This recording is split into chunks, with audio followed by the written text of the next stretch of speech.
इसके प्रकार कौन से हैं वो हमको देखना है। अब अर्थिंग आपने अभी तक हमने देखा कि कोई भी इलेक्ट्रिकल चीज़ को जब हम किसी भी मेटल के बॉडी से जमीन पे जोड़ते हैं तो अर्थिंग करते हैं। यहाँ तक हमने समझ लिया, कारण भी समझा क्यों करते हैं, क्या कारण कैसे होता है, कैसे काम करता है वो समझ रहे हैं। अब हम देखेंगे कि प्रैक्टिकली जब हम अर्थिंग करते हैं तो उसके दो रूप कौन से हैं, दो प्रकार कौन से हैं। यहाँ पर हमने ये देखा है कि जैसे अभी यहाँ पे लिखा है अर्थिंग, अर्थिंग का दो टाइप है, मेन टाइप। एक आता है सिस्टम अर्थिंग और दूसरा आता है इक्विपमेंट अर्थिंग। देखो सिस्टम अर्थिंग और इक्विपमेंट, इक्विपमेंट मतलब हमारे सारे उपकरण जितने भी उपकरण हैं, चाहे आपका छोटा इलेक्ट्रिक प्रेस क्यों ना हो, पोर्टेबल अप्लायंस क्यों ना हो, और बड़े से बड़ा जनरेटर क्यों ना हो, ये सारे के सारे जो आते हैं इक्विपमेंट अर्थिंग के प्रकार में आते हैं, ध्यान में रखना। और सिस्टम अर्थिंग जो होती है, नाम से हमें पता चलता है सिस्टम मतलब पूरा नेटवर्क। लेकिन अभी नेटवर्क को चलाने के लिए हमको क्या लगता है, बिजली पैदा करने के लिए हमको क्या लगता है, ट्रांसफार्मर और जनरेटर। सबसे पहले तो जनरेटर लगेगा। जनरेटर का काम क्या है, बिजली पैदा करना है। जनरेटर का उपयोग क्या है, विद्युत ऊर्जा निर्माण करणे, बरोबर आहे। आता विद्युत ऊर्जा निर्माण करणे म्हटलं तर त्याच्यातला प्रवाहाचा मार्ग देणार आणि प्रवाहाचा परतीचा मार्ग पण देणार। कारण प्रवाह जे आहे एखाद्या विद्युत मंडळामध्ये जर वाहतो तर त्या वाहिल्यानंतर त्याला परतीचा मार्ग त्याच सिस्टममध्ये करावा लागेल, बरोबर की नाही। तर अशा प्रकारे आपण काय करतोय की जनरेटरचा वापर करतो, ट्रान्सफॉर्मरचा वापर करतो। ट्रान्सफॉर्मरचं मूळ काम काय, ऊर्जा एका ठिकाणाहून दुसऱ्या ठिकाणी पाठवणे, बस।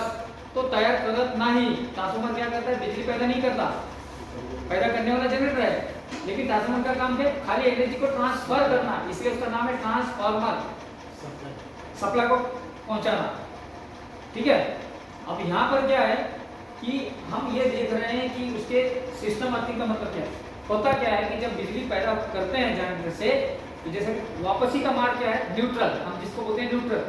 हम उसको अगर हाथ से भी छुए तो हमको शॉक नहीं लगेगा, क्योंकि उसमें 0 वोल्ट रहता है। क्या रहता है, 0 वोल्ट, क्योंकि वो एक बाहर जाने का, करंट का बाहर जाने का रास्ता है। अगर ये नेगेटिव या न्यूट्रल नहीं रहेगा तो कोई हमारी इलेक्ट्रिकल चीजें चलेंगी क्या, नहीं चलेंगी। केवल एक वायर से नहीं चलती, दोनों तारे लगते हैं, प्लस माइनस डीसी में और phase neutral AC.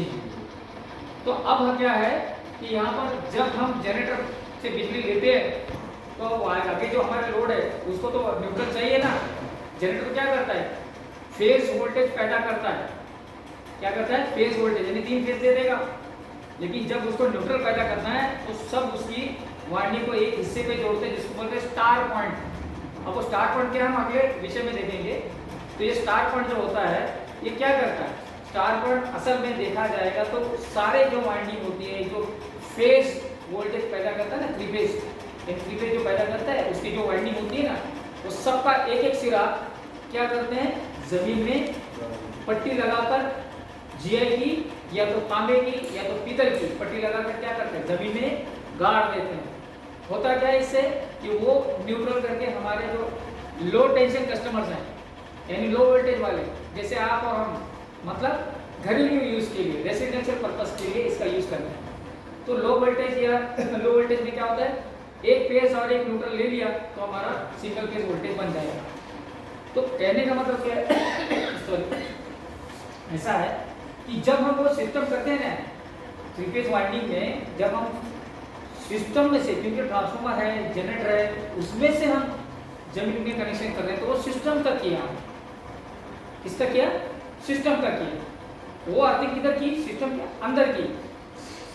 Equipment earthing किधर की, सिस्टम के बाहर की। तो जो बाहर है वो इक्विपमेंट अर्थिंग है और जो अंदर है वो सिस्टम अर्थिंग है। समझ में आ रहा है। और सिस्टम अर्थिंग हमेशा 2 ही ज्यादा चीजों में की जाती है, एक आता है जनरेटर, एक आता है ट्रांसफार्मर। ध्यान में रखना, सिस्टम अर्थिंग और इक्विपमेंट अर्थिंग दोनों अलग अलग चीजें। इक्विपमेंट से नाम से जनरेटर सगळे उपकरण, सर्व उपकरण जे आपण वापरतो, सिंगल असो, 3 फेज असो, काही असो, इवन जनरेटर सुद्धा, जो जनरेटर है ना, जिसके वाइंडिंग के अंदर से कनेक्शन निकाला है, उसके बाहर का बॉडी में तो लोखंड का है, तो उसके लिए अलग से अर्थिंग करनी पड़ती है, तो वो अर्थिंग होगी, क्योंकि उसके बॉडी पे लगी। और जो बॉडी पे नहीं लगी, जो अंदर से निकाली, उसे क्या कहेंगे, क्या कहेंगे, यस, समझ आया। तो इसके बाद अगला जो है इसमें प्रैक्टिकल अर्थिंग तैयार करने की पद्धति। प्रैक्टिकल अर्थिंग कैसे करते हैं? अब तो ये दो मेन टाइप हो गए। प्रैक्टिकल अर्थिंग कैसे करते हैं? प्रैक्टिकल अर्थिंग करने के लिए बहुत अलग अलग प्रकार है। अब वो प्रकार जो रहता है ना तैयार करने का, वो जगह पे निर्भर करता है।